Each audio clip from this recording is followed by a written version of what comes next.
And major march outside of the White House today from the North Lawn. We can hear the chants of thousands lining the National Mall for what they call the March for Science. The rally coincides with Earth Day. D.C. here is the main event, but people are marching in more than 500 cities worldwide to protest what they call mounting attacks against science. Our man on the scene, James Rosen, to break it down for us. Hi, James.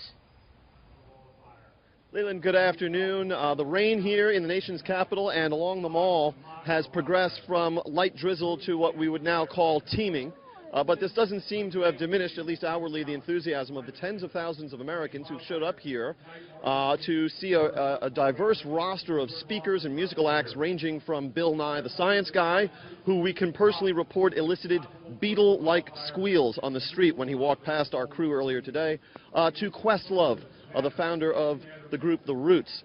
As you noted, there are some 500 of these events in cities around the world, ranging from London and Geneva to New York to Sydney and Melbourne, Australia. The stated goal of all of these marches around the world is to broaden civic appreciation for science and to push back on what they see as increasing attacks on science, whether it is in the debate over climate change or the debate over vaccines and so forth. The organizers of the Washington event were quoted as telling the Associated Press that this is not a demonstration against President Trump or with any particular direct partisan appeal.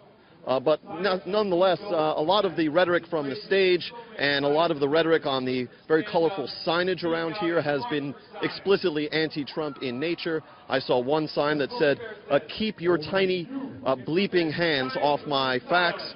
And of course, this is an opportunity not just to celebrate science, but of course, as these things always turn out, commerce. There's people selling T-shirts, of course, the usual complement of things you see at big rallies when there's tens of thousands of people, food and whatnot. But my personal favorite, Leland and Elizabeth, was I saw a couple right here on Constitution Avenue hawking Bernie Sanders rolling papers. The packaging showed an image of a smoking marijuana cigarette and the words, "Feel the burn."